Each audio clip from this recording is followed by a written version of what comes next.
In this video, we will practice adding and subtracting complex numbers such as these, and we'll even get into some slightly more complex versions. And then we will go right into multiplying complex numbers as well. When you're adding complex numbers, you're really just combining like terms. That's all there is to it. So 2 plus 5 is 7. 5i and negative 2i is positive 3i. That's it. So that would be the answer to number 7. Number 8, we have negative 7 and 4. That makes negative 3. Negative 21i and positive 5i is going to be negative 16i. That's it. When you're adding, all you're doing is combining like terms and you're done. You have to be a little bit more careful when you're subtracting. This negative sign needs to be distributed. An easy way to think of it is, think of this as a negative 1, and then you have to do the distributive property here.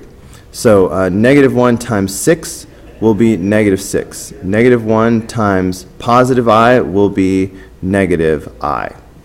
So this part I can just bring down unchanged, 1 minus I. Now, we are back to combining like terms. 1 and negative 6 makes negative 5. Negative I and another negative I make negative 2i. So this would be the answer for number 9. Similarly, on number 10, look at this like a negative 1 and distribute.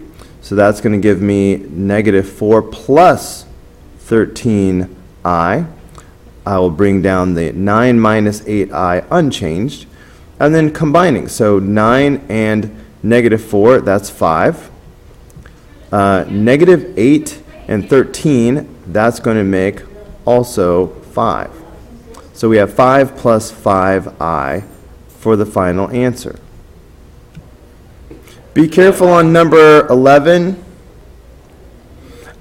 Sometimes I will see a student try to do the distributive property with the 7. You don't do that when there's a subtraction sign right there. All right, if this were just 7 and then negative 10 plus I, now I would do the distributive property.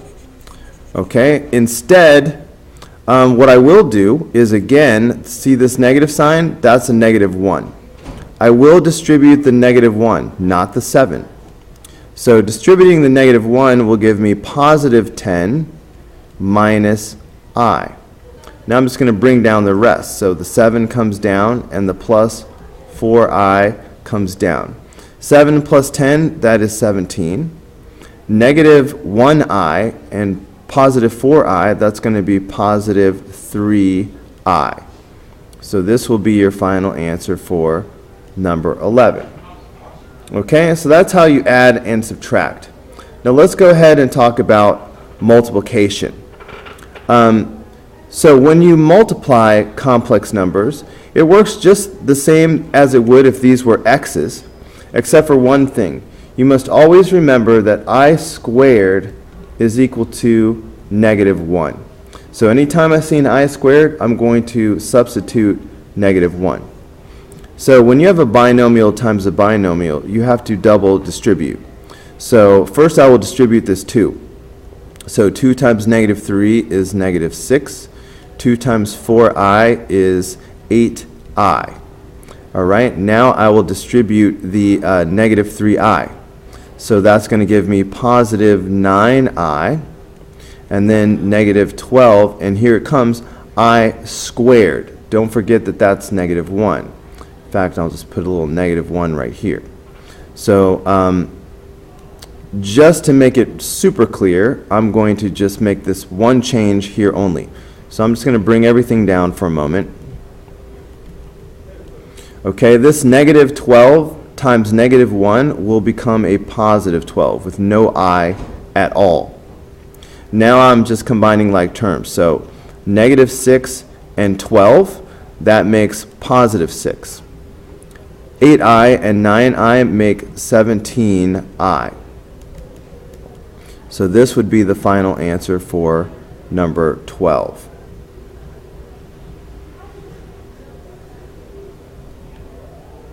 Okay? For a problem like number 13, you just have a monomial times a binomial. All you have to do is the distributive property. Okay? When we finish this problem, please keep in mind that you want to always write your answers in standard form A plus BI, meaning the real part needs to go first and the imaginary part will go second. Okay, so this will give me 8I, and then minus 24, and there's my I squared. Please remember that I squared is negative 1. So that's going to make this 8I plus 24. Negative 24 times negative 1 is positive 24. But this is backwards, so I need to switch this around for my final answer and write 24 plus 8I. So for full credit, you must write it in this order. Standard form. Okay? All right, problem number 14. Again, you have a binomial times a binomial. So you must double distribute. If I distribute the negative 4, I'm going to get negative 8 plus 16I. If I distribute the 6I, I'm going to get plus 12I minus 24I squared. That I squared is a negative 1, which is going to change this to a positive 24 with no I. Just going to bring this stuff down real quick. So combining like terms, I have negative 8 and positive 24. That makes positive 16. And 16I plus 12I is going to be 38. No, 28.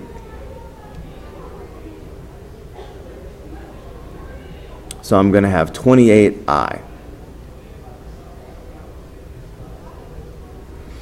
Okay, so that's number 14.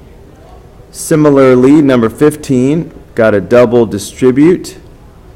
So that's distributing the 1 will give me negative 2 plus I. Distributing the 3I will give me negative 6I plus 3I squared. I squared is negative 1, which will make this a negative 3 with no i's. Bring the rest of it down and combine your like terms. The real part goes first. So negative 2 and negative 3, that's negative 5. I and negative 6I, that's negative 5I. So that would be the answer to number 15. Okay, same deal on number 16, double distribute. Distributing the negative 2, I will have negative 4 plus 4I.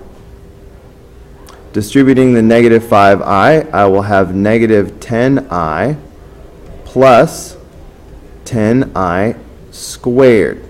All right, I'm getting the I squared because when I do 5I times 2I, I times I, there's my I squared.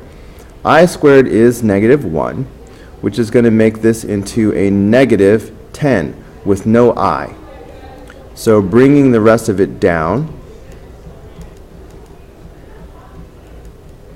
now I'm ready to combine my like terms. So negative 4 and negative 10 makes negative 14.